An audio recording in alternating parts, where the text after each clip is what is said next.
ఇప్పుడే సమంత నటించిన 'మా ఇంటి బంగారం' మూవీ చూసి రావడం జరిగింది.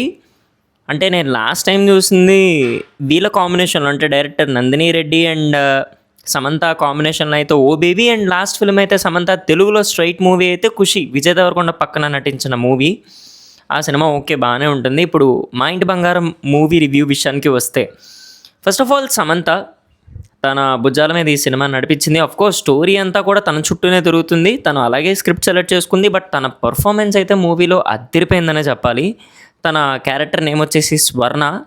సమంత పేరు మూవీలో. She did fabulous job. చాలా బాగా పెర్ఫార్మ్ చేసింది తను. ఇంకా ప్లాట్ విషయానికి వస్తే, స్వర్ణ తన హస్బెండ్‌తో కలిసి ఒక ఊరు వెళ్తుంది. వాళ్ళ ఫ్యామిలీ ఫంక్షన్ అటెండ్ అవ్వడానికి, పెళ్లి అటెండ్ అవ్వడానికి. అండ్ అక్కడ స్వర్ణకి ఎదురయ్యే సిట్యుయేషన్స్ ఏంటి అనేది forms the rest of the story. అంటే తనకు ఒక ఫ్లాష్ బ్యాక్ ఉంటుంది. ఆ ఫ్లాష్ బ్యాక్‌లో జరిగిన ఇష్యూ ఏంటి, తర్వాత తను ప్రెజెంట్ సిట్యుయేషన్‌లో ఏం చేస్తుంది ఏంటి అనేది చాలా బాగా డైరెక్ట్ చేశారు నందిని రెడ్డి గారు. మూవీ అయితే చాలా బాగుంది. Performances wise Samantha and casting అయితే పర్ఫెక్ట్ ఉంది. క్యాస్టింగ్ చాలామంది ఉంటారు మూవీలో. అందరూ వాళ్ళ రోల్స్‌లో బాగా చేశారు అండ్ యాప్ట్‌గా అనిపించారు. మెయిన్‌గా సమంత ఫ్రెండ్‌గా నటించిన ఒక ఆవిడ ఉన్నారు. కొత్త ఆవిడ అనుకుంటావా ఈ క్యాస్టింగ్‌లో. ఆవిడ పెర్ఫార్మెన్స్ కూడా చాలా బాగుంది. నాకు చాలా యాప్ట్‌గా అనిపించింది. అండ్ ఇంకా ఫస్ట్ హాఫ్ అయితే గుడ్, డీసెంట్, ఎంటర్‌టైనింగ్, చాలా బాగుంది.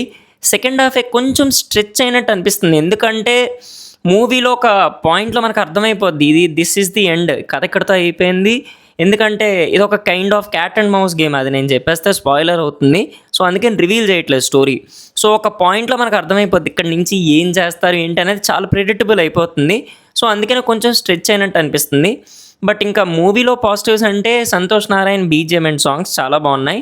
అండ్ ఫస్ట్ హాఫ్లో ఒక కార్ చేస్ సీక్వెన్స్ ఒకటి చాలా బాగుంది. అండ్ సెకండ్ హాఫ్లో యాక్షన్ సీక్వెన్సెస్ అండ్ సమంత ఒక ఎమోషనల్ సీన్ బాగా పర్ఫామ్ చేసింది సెకండ్ హాఫ్ క్లైమాక్స్లో. నాకు చాలా బాగా నచ్చింది. అండ్ ఇంకా నెగటివ్స్ అంటే, మూవీలో సెకండ్ హాఫ్ కొంచెం స్ట్రెచ్ అయినట్టు అనిపించింది అన్నాను కదా, అది ఒక నెగటివ్ కింద కన్సిడర్ చేయొచ్చు.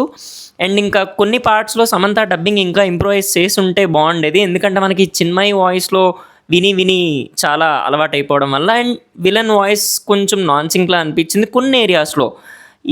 ఇవి తప్పితే మిగతావన్నీ ఫైన్. మూవీ అయితే చాలా బాగుంది. ఒకవేళ మీరు కూడా 'మా ఇంటి బంగారం' మూవీ చూసుంటే మీకు ఎలా అనిపించిందో తప్పకుండా కామెంట్స్లో చెప్పండి. అండ్ ఆల్సో ఒకవేళ మీరు చూడకపోతే ఈ మూవీని తప్పకుండా మీ ఫ్యామిలీతో ట్రై చేయొచ్చు. ఇది నా షార్ట్ రివ్యూ అబౌట్ 'మా ఇంటి బంగారం'. Yeah, thank you.